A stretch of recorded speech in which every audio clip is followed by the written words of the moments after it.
दोस्तों इंडिया एक diverse country है। एक ऐसी कंट्री जहां multiple religion, multiple caste, multiple race, multiple culture और मल्टीपल लैंग्वेजेस बोलने वाले 1.4 बिलियन से भी ज़्यादा लोग एक साथ रहते हैं। देश की डाइवर्सिटी का अंदाज़ा आप इस बात से लगा सकते हैं कि आज हमारे देश में हिंदू मुस्लिम समेत 10 से भी ज़्यादा धर्म, 3000 से भी ज़्यादा कास्ट और 1600 से भी ज़्यादा लैंग्वेज या डायलेक्ट्स बोली जाती हैं। देश में रह रहे लोगों की ही तरह इंडिया की फिजिकल डाइवर्सिटी भी रिच है। उत्तर में जहां हमारे पास हिमालय जैसी दुनिया की सबसे ऊंची माउंटेन रेंजेस हैं, तो वहीं दक्षिण में इंडियन ओशन जैसा वास्ट रिसोर्स रिच ओशन। लेकिन दोस्तों इंडिया की डाइवर्सिटी सिर्फ वहां रहने वाले लोगों या फिजिकल फीचर्स तक ही सीमित नहीं है। आज आइडियोलॉजिकल पर्सपेक्टिव से भी हमारा देश दुनिया के सबसे डाइवर्स नेशन में से एक है। Socialist, communist, radical, conservative, liberal जैसी अनेक आइडियोलॉजी रखने वाले लोग और ऑर्गेनाइजेशंस आज हमारे देश में काम कर रहे हैं। अगर हम इंडियन पॉलिटिक्स की बात करें तो 2020 में मिले इलेक्शन कमीशन ऑफ इंडिया के डेटा के अकॉर्डिंग आज हमारे देश में 8 नेशनल पार्टीज और 50 से भी ज्यादा स्टेट पार्टीज मौजूद हैं। ये सभी पॉलिटिकल पार्टीज अपने एजेंडाज और अपनी अपनी आइडियोलॉजी को लेकर काम कर रही हैं। लेकिन इन सभी पॉलिटिकल पार्टीज के बीच दो ऐसी पॉलिटिकल पार्टीज हैं जिनके ऊपर बीते 75 सालों में देश की जनता ने सबसे ज्यादा भरोसा जताया है। इनमें से अगर एक पार्टी को देश की सबसे पुरानी पार्टी होने का गौरव हासिल है तो दूसरे को दुनिया की सबसे बड़ी पार्टी होने का। दोस्तों हम बात कर रहे हैं इंडियन नेशनल कांग्रेस और भारतीय जनता पार्टी की। आज का हमारा ये वीडियो डिस्कशन इन्हीं दोनों पॉलिटिकल पार्टीज में एक पॉलिटिकल पार्टी पर केंद्रित है। वो पॉलिटिकल पार्टी जिसने पिछले 70 सालों में न जाने कितने पॉलिटिकल अप्स एंड डाउन्स देखे। वो पॉलिटिकल पार्टी जिसने हजारों चैलेंजेस को ओवरकम करके आज अपने आप को एक stable and strong political organisation के तौर पर स्टैब्लिश किया है। वो पॉलिटिकल पार्टी जिसने 1981 के लोकसभा इलेक्शंस में महज 2 सीट से लेकर 2019 लोकसभा इलेक्शन में 303 सीट्स जीतने का लंबा सफर तय किया है। जी दोस्तों आपने सही समझा, हम बात कर रहे हैं भारतीय जनता पार्टी यानी कि बीजेपी की।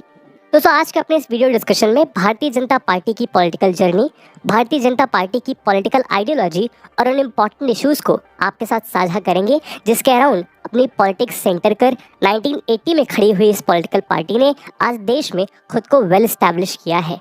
हम उन मेजर एलिगेशंस पर भी चर्चा करेंगे जो opposition parties Bharatiya Janata party के ऊपर लगाती आई हैं और आखिर में हम देखेंगे कि किस तरह पिछले कुछ वर्षों में भारतीय जनता पार्टी ने अपनी पॉलिसीज, अपने एक्शंस के जरिए इंडियन पॉलिटिक्स के डीएनए को चेंज किया है। लेकिन दोस्तों आगे बढ़ने से पहले मैं आपको बता दूं कि ये video UPSC mains examination perspective से काफ़ी रेलेवेंट है और इस टॉपिक से जुड़े हुए सवाल यूपीएससी जीएस2 के इंडियन पॉलिटी सेक्शन में पूछे जा सकते हैं। चलिए दोस्तों अपने सफर की शुरुआत करते हैं। सबसे पहले बीजेपी के इतिहास, बीजेपी की आइडियोलॉजी और उन महत्वपूर्ण मुद्दों और घटनाओं से जिनकी वजह से आज जो भारतीय जनता पार्टी हमारे सामने खड़ी है उसका निर्माण हो सका है। दोस्तों ऑफिशियली देखा जाए तो भारतीय जनता पार्टी यानी बीजेपी की शुरुआत 6 अप्रैल 1980 से हुई जब हमारे former prime minister Atal Bihari Vajpayee और लाल कृष्ण आडवाणी जी ने इस पार्टी को स्टैब्लिश किया। लेकिन बीजेपी अपनी शुरुआत को एक आइडियोलॉजी, एक सोच के रूप में मानती है जिसका श्रेय पार्टी बंगाल में जन्मे एक इंडियन पॉलिटिशियन और बैरिस्टर श्याम प्रसाद मुखर्जी को देती है। वो डॉक्टर श्याम प्रसाद मुखर्जी ही थे जिन्होंने 21 अक्टूबर 1951 को दिल्ली के रघुमल गर्ल्स हाई स्कूल में भारतीय जनसंघ नाम से एक पॉलिटिकल ऑर्गेनाइजेशन की शुरुआत की और खुद इस ऑर्गेनाइजेशन के पहले प्रेसिडेंट भी बने। 1951 में हुए देश के पहले लोकसभा इलेक्शन में भारतीय जनसंघ ने श्यामा प्रसाद मुखर्जी की लीडरशिप में हिस्सा लिया, लेकिन पार्टी सिर्फ 3 सीट पर ही अपनी जीत दर्ज कर पाई। 1953 में भारतीय जनसंघ पहली बार सुर्खियों में आई जब जम्मू एंड कश्मीर को दिए जाने वाले स्पेशल स्टेटस को लेकर श्यामा प्रसाद मुखर्जी ने कश्मीर एजिटेशन शुरू किया। दरअसल तत्कालीन नेहरू गवर्नमेंट द्वारा जम्मू एंड कश्मीर को स्पेशल स्टेटस दिए जाने के फैसले को लेकर जनसंघ सरकार का कड़ा विरोध कर रही थी। जब ये विरोध आम जनता के बीच तेजी से आग पकड़ने लगा तो सरकार ने श्याम प्रसाद मुखर्जी समेत जनसंघ के कई कार्यकर्ताओं को अरेस्ट किया और श्रीनगर की जेल में डाल दिया। 23 जून 1953 को श्यामा प्रसाद मुखर्जी की मिस्टीरियस सर्कमस्टेंसेस में डेथ हो जाती है और जनसंघ को चलाने की जिम्मेदारी मुरली चंद्र शर्मा के कंधों पर आती है। 1957 में हुए देश के दूसरे लोकसभा इलेक्शन में 1951 लोक इलेक्शन की ही तरह जनसंघ का परफॉर्मेंस कुछ खास नहीं रहा और 494 सीट्स पर हुए इन इलेक्शंस में जनसंघ सिर्फ 4 सीट्स पर ही अपनी जीत दर्ज कर पाई। अर्ली 1960s में जनसंघ फिर एक बार सुर्खियों में आई जब उन्होंने काउ स्लॉटरिंग को लेकर देश भर में आंदोलन शुरू किया और इस तरह के इशू उठाने का फायदा भी पार्टी को खूब मिला। 1967 में जनसंघ को दीनदयाल उपाध्याय के रूप में एक बेहतरीन नेता का नेतृत्व मिला और फलस्वरूप 1967 में हुए लोकसभा इलेक्शंस में पार्टी ने 35 सीट्स पर जीत दर्ज कर उत्तर प्रदेश, हरियाणा और मध्य प्रदेश जैसे राज्यों में देश की दूसरी सबसे बड़ी पार्टी का दर्जा हासिल किया। 1975 में जब इंदिरा गांधी सरकार 1975 लगा दी, जनसंघ के कई नेताओं को जेल में डाल दिया गया और तभी जनसंघ को पहली बार यह एहसास हुआ कि इंडियन नेशनल कांग्रेस जैसी स्ट्रॉन्ग पॉलिटिकल पार्टी के खिलाफ लड़ाई में उन्हें भी एक स्ट्रॉन्ग कोalition बनाने की जरूरत है। इसी बात को ध्यान में रखते हुए 1977 में भारतीय जनसंघ ने भारतीय लोक दल, कांग्रेसों और सोशलिस्ट पार्टी के साथ मिलकर जनता पार्टी नाम से एक नई पॉलिटिकल ऑर्गेनाइजेशन को स्टैब्लिश किया और 1977 में हुए लोकसभा इलेक्शन में देश को पहली बार मोरारजी देसाई के रूप में पहले नॉन कांग्रेस प्राइम मिनिस्टर मिले। 1980 में जनता पार्टी ने पार्टी के मेंबर्स की डुअल मेंबरशिप सिस्टम पर बैन लगा दिया। दरअसल अब तक पार्टी का कोई भी मेंबर जनता पार्टी के साथ साथ आरएसएस की मेंबरशिप भी रख सकता था, लेकिन 1980 में इस डुअल मेंबरशिप सिस्टम को बैन कर दिया गया। इसी वजह से अटल बिहारी वाजपेयी और लाल कृष्ण आडवाणी समेत कई मेंबर्स ने जनता पार्टी छोड़ भारतीय जनता पार्टी की शुरुआत की। 1984 लोकसभा इलेक्शंस में बीजेपी ने अपना पहला इलेक्शन 224 सीट्स पर लड़ा, लेकिन पार्टी को बेहद शर्मनाक हार का सामना करना पड़ा और पार्टी 224 में से मात्र 2 सीट्स जीत पाई। इस शर्मनाक हार को ध्यान में रखते हुए पार्टी ने आम जनता तक पहुंचने के लिए ग्राउंड लेवल पर काम करना शुरू किया। इसी के चलते बीजेपी ने पहले तो ईयर 1986 में एंटी करप्शन मूवमेंट और फिर ईयर 1989 में अयोध्या मूवमेंट को शुरू किया। 1986 में बीजेपी ने राजीव गांधी सरकार के खिलाफ बफोर्स घोटाले को लेकर एंटी करप्शन मूवमेंट चलाया, जिसका फायदा पार्टी को 1989 में हुए जनरल इलेक्शंस में मिला, जहां बीजेपी ने 85 सीट्स पर अपनी रिकॉर्ड जीत दर्ज की और वीपी मेनन की जनता दल पार्टी के साथ मिलकर केंद्र में सरकार बनाई। ईयर 1989 में शुरू हुए अयोध्या मूवमेंट ने बीजेपी को सही मायनों में एक स्ट्रॉन्ग पॉलिटिकल पार्टी के रूप में देश की आम जनता से जोड़ने का काम किया।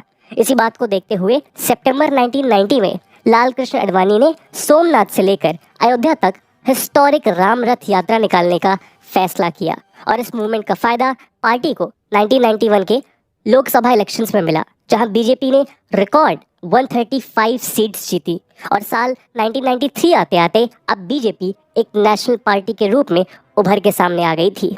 अब पार्टी ने उत्तर प्रदेश, हिमाचल प्रदेश, मध्य प्रदेश, राजस्थान और दिल्ली जैसे स्टेट्स में एक स्ट्रॉन्ग फुटहोल्ड स्टैब्लिश कर लिया था। 1996 के जनरल इलेक्शंस में बीजेपी ने 161 सीट्स पर जीत के साथ अटल बिहारी वाजपेयी की लीडरशिप में सरकार बनाई, लेकिन ये सरकार महज 13 दिनों में ही गिर गई। इसके बाद 1998 में जनरल इलेक्शंस हुए, जहां बीजेपी ने समता पार्टी, शिरोमणि अकाली दल, शिवसेना, AIADMK और बिजू जनता दल के साथ मिलकर एनडीए नाम से एक कोalition बनाया और अटल बिहारी वाजपेयी दूसरी बार देश के प्रधानमंत्री बने।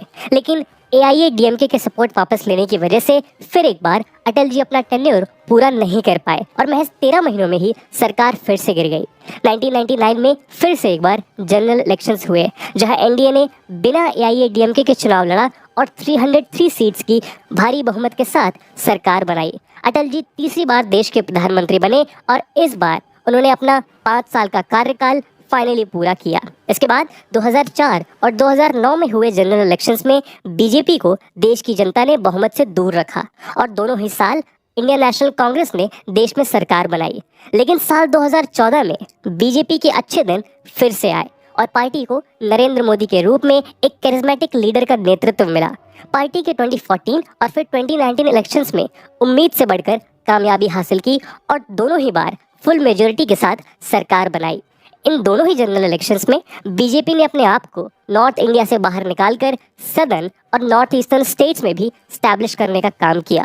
1981 में अपने फॉर्मेशन के बाद बीजेपी ने खुद को पिछले 42 ईयर्स में किस तरह परिवर्तित किया है, इस बात का अंदाजा आप इन आंकड़ों से लगा सकते हैं।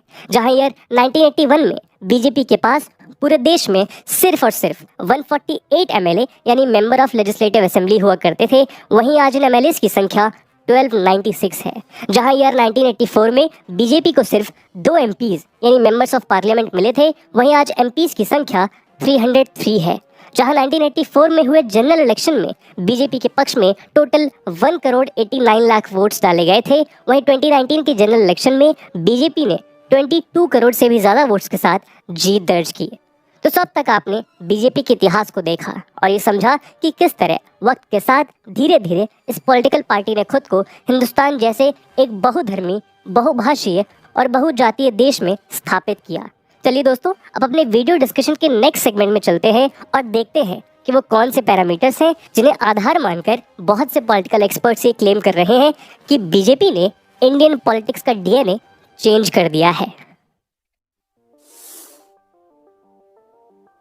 दोस्तों, आज ऑपरेशंस द्वारा बीजेपी के ऊपर जो सबसे बड़ा आरोप लगाया जाता है वो ये है कि बीजेपी हिंदुत्व के एजेंडा को फॉलो करने वाली पार्टी है। ऑपरेशन के अकॉर्डिंग बीजेपी अपने वोट बैंक के लिए हिंदूवादी विचारधारा का इस्तेमाल कर रही है, जिस कारण पिछले कुछ वर्षों में देश की कम्युनल हार्मनी डिस्टॉर्ट हुई है।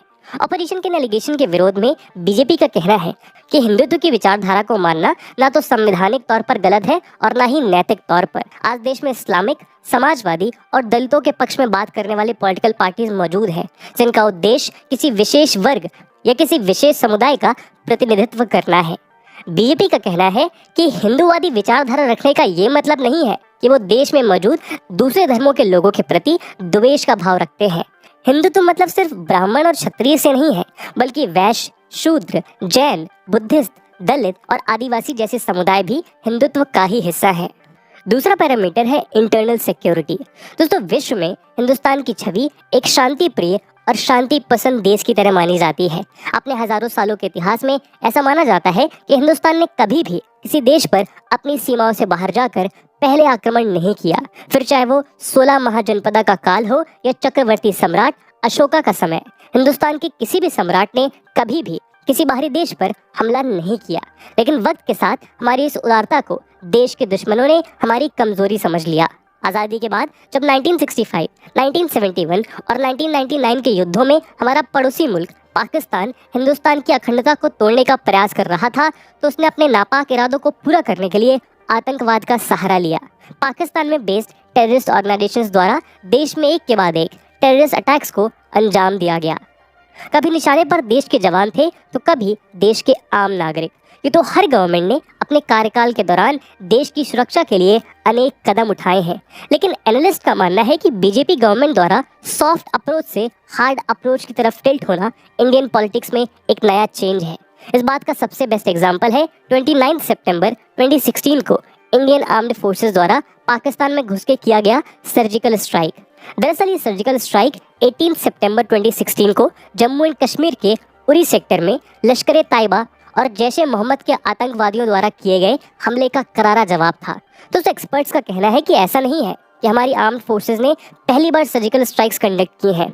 एग्जाम्पल के तौर पे 2011 में इंडियन आर्मी ने ऑपरेशन जिंजर नामक एक सर्जिकल स्ट्राइक कंडक्ट की थी, जिसे पाकिस्तान द्वारा कुपवारा में हुए सोते हुए जवानों के अगेंस्ट किए गए हमले के रिटेलिएशन में कंडक्ट किया गया था।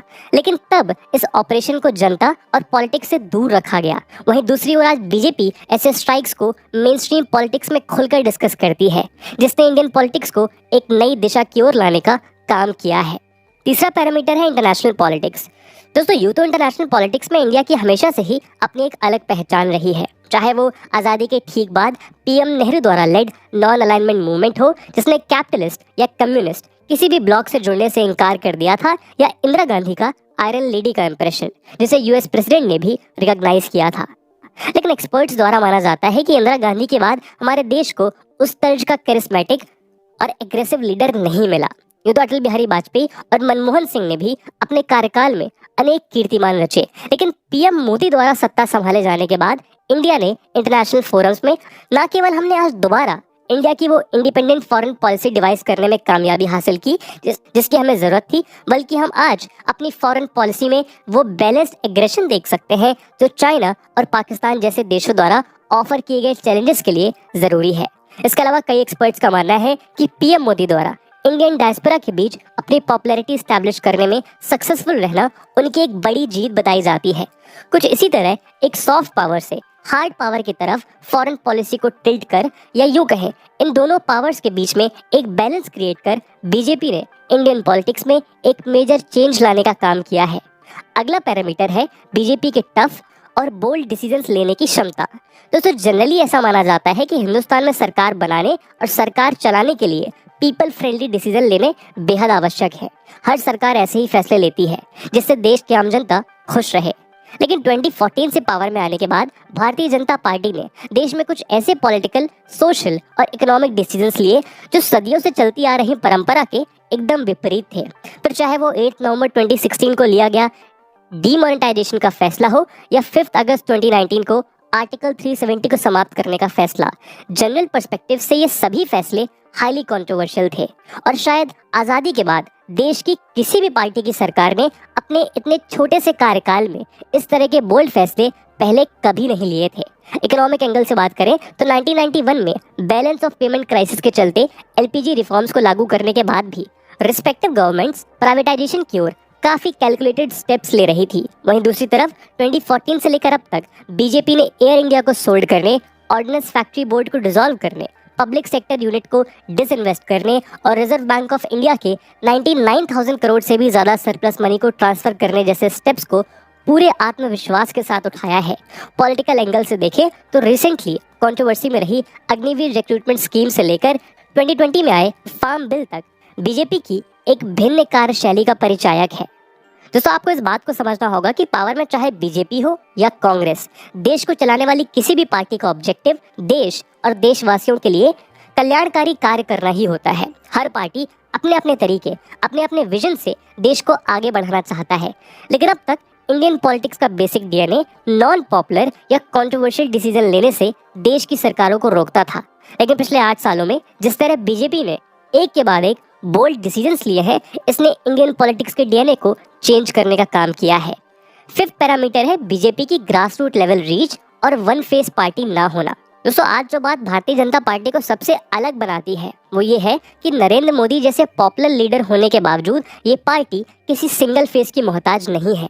अगर हम इंडियन नेशनल कांग्रेस की बात करें तो उनके पास आज प्रधानमंत्री पद की दावेदारी पेश करने तक के लिए कोई चेहरा नहीं है। ये भी एक बिटर ट्रुथ है कि जवाहरलाल नेहरू और इंदिरा गांधी जैसे डायनेमिक लीडर्स देने के इतने सालों बाद आज देश की सबसे पुरानी पार्टी बैटलफील्ड में अपना सर्वाइवल स्ट्रगल में जुटी है।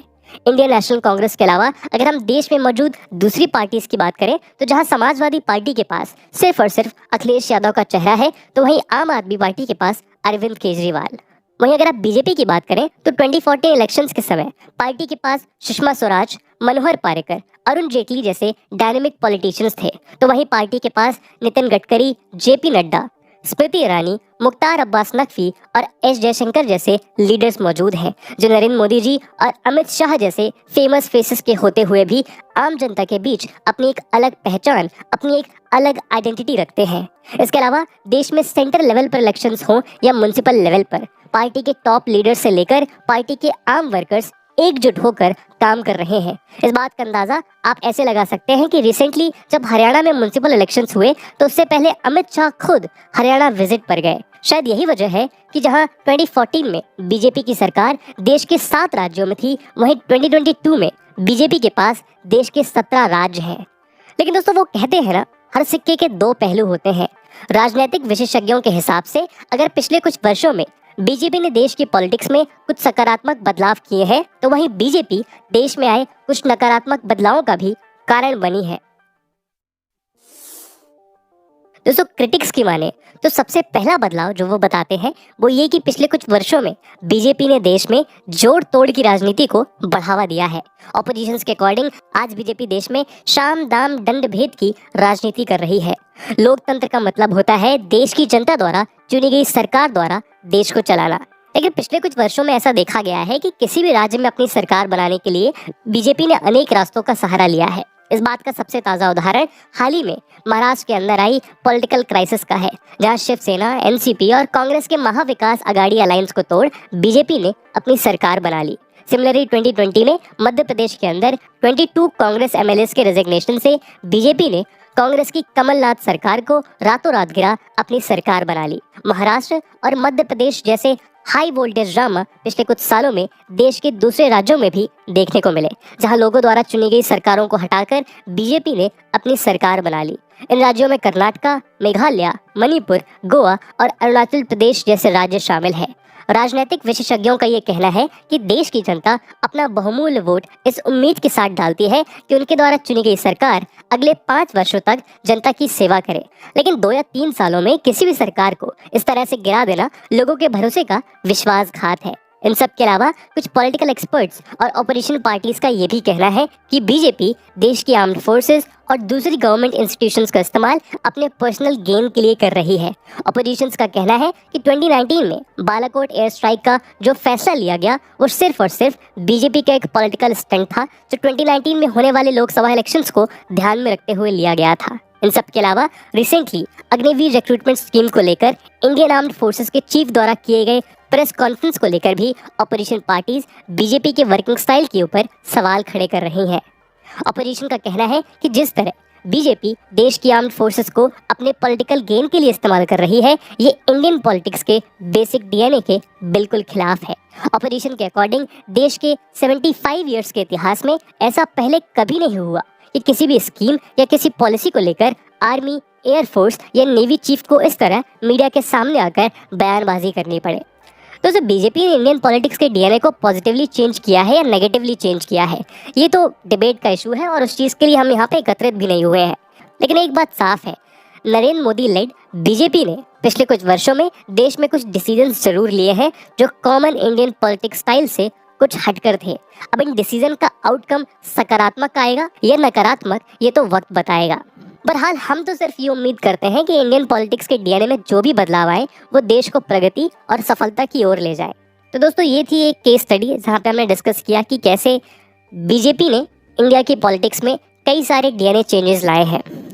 आपका इस वीडियो को लेके क्या ओपिनियन है? आपके हिसाब से कौन से वो कदम थे, कौन से वो डीएनए चेंजेस थे जिनका असर पॉजिटिवली हुआ और कौन से वो चेंजेस थे जिन्होंने इस देश को नेगेटिवली अफेक्ट किया? कमेंट सेक्शन में ज़रूर बताइएगा।